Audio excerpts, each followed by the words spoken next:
Joseph Loconte is director of the Heritage Foundation's Kenneth Simon Center for American Studies. Mr. Loconte, or Dr. Loconte, since we're calling people doctor these days in honor of Jill Biden, although you're not a medical doctor. But Dr. Loconte, welcome to the program. How are you?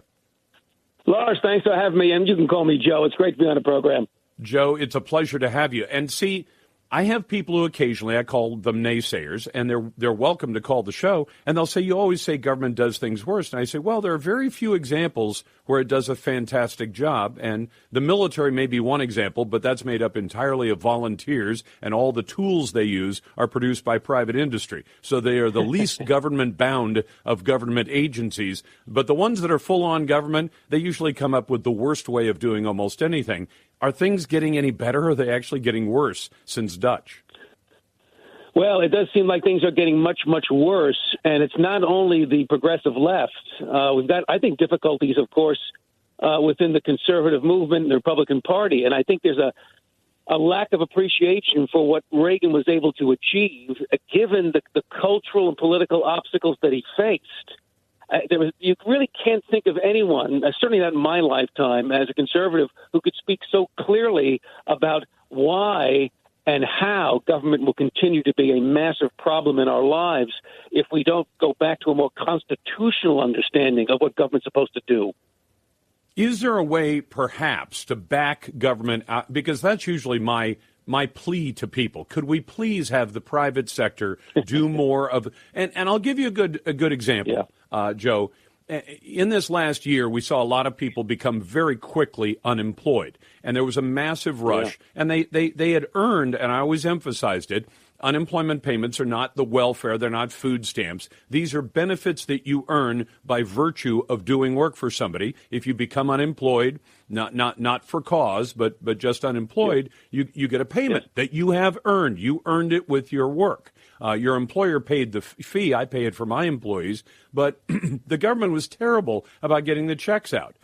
Just cutting checks, and you'd think government, if anything, would be really good at sending checks out because they do it a lot. But they were bad at it. And I've said, if you turn this over to not just one vendor, but say a dozen of them, ADP, name all the big payroll companies in the world, they could have, any of them could have done a better job than most of the unemployment insurance offices of government. And that's an easy one that you could farm out. And yet in most cases, they say, oh, no, the government has to do that. Yeah, and I think, Lars, we have to keep asking ourselves, why is that the reflexive mindset of so many people today, and not even only the hard left, but a lot of young people, I think, are falling into the trap of believing that government really should act almost like an absentee father. Paternalism without a father is what we have with the progressive left, that government can address all these deep human needs when it can't even, as you say, get checks out on a regular basis. And we could take the vaccine question, the what would you call it, the roadblocks and the slowness of the response, not having the real plans in place at the state level to get these vaccines out as quickly as possible. No, and in fact, that's another example most recently. And I live in a place where for the first several weeks after the vaccine arrived, 20% of it got used. The other 80% ended up on the shelf, and an amazing amount of it got wasted. Right. I think it's because we don't build the right incentives into government. Government never, if they do something badly and inefficiently, they just turn to the taxpayers and say, clearly you haven't given us enough money. We don't accept that kind of answer from private institutions. Yeah, that's exactly right. And this is part of Reagan's gift. If you go back to that speech, which really framed his entire 8 years of the administration. He had such belief and confidence in the potential of the American people to be creative, to produce a dynamic economy, to exercise their freedom responsibly. But you had to get government off their backs in so many ways. And I think this lesson has been lost even on many conservatives. When I hear conservatives saying, well, you got to get out of the Reagan nostalgia, stop with the Reagan bromides, I want to say, well, excuse me, but what exactly about Reagan's political philosophy and his character and his eloquence don't you like anymore? You know, it's funny. I was asking my wife. I asked my wife the other night. I said, "Who do we buy our natural gas from?" She said, "From a company." I said, "How about electricity? From a company. How about water? Yeah. The absolute necessity of life. You can't go for more than a few days without it." And she said, "Government agency." I said, "And why?" And I found some private companies that actually do it, and they do it demonstrably better than the government agencies that are water departments or water bureaus. There's an easy one, and it's an essential one. Is there any way to get back to that, to saying, let's let the private side do everything it possibly can, and then if we find certain things, running the courts, running the jails, running the prisons, those kinds of things that are best done by government because of the peculiar nature of them, then we'll let the government do those things, but only the things that only government is capable of doing.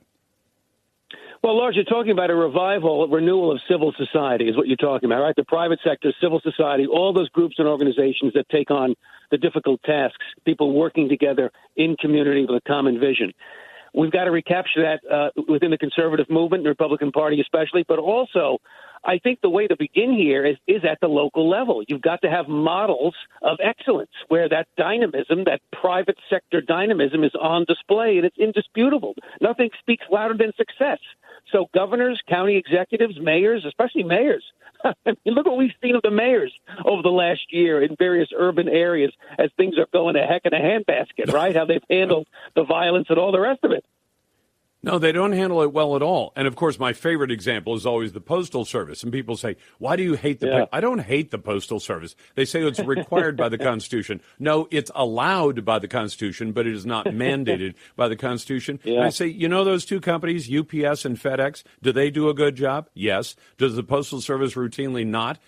No, they do not. Then why don't we have the private sector do that function? We don't have to do it through a government agency, albeit an independent government agency. Yeah, Lars, one of the things that Reagan said in his speech, again, it set the tone for the administration. He's praising the men and women who raise our food, patrol our streets, man our mines and factories, teach our children, keep our homes, heal us when we're sick, professionals, industrialists, shopkeepers, clerks, cabbies, truck drivers. He's talking about what you're talking about, the private sector. Doing what they love to do, exercising their gifts and freedom, right?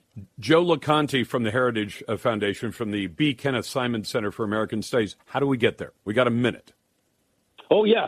www.heritage.org. And then you'll work down that scroll and you'll see Joseph Loconte. Well, Joe, the thing that frustrates me is I wish we had more Americans who took this attitude. And yet, as you say, they seem to turn everything over to the government and then say, but they're doing a bad job at it. Or sometimes the agency finds a way to hide the bad job that they're doing. Yeah. But frankly, I would turn most of it over to the private sector. And then if you decide the private sector is doing a bad job, you can always choose somebody else in the private sector. You can even farm it out to several. I wish we'd done that with TSA after 9/11. I wish, at the time I advocated for it, I said, why don't we farm this out to 5 or 6 security companies and make them compete against each other? And when one of them starts doing a bad job at its 100 airports, you say, if you don't shape up, we're going to hand your work off to another private company that is doing a good job. I think there's a way to get to Reagan's vision. Joe, it's a pleasure to have you on. That's Dr. Joseph Loconte from the Heritage Foundation. Thanks for watching the Heritage Foundation's YouTube channel. With more than 500,000 members, we are the nation's largest conservative research and education institution. We believe the principles and ideas of the American founding are worth conserving and renewing. Please help us further our mission by subscribing to this channel and sharing our videos with your family and friends.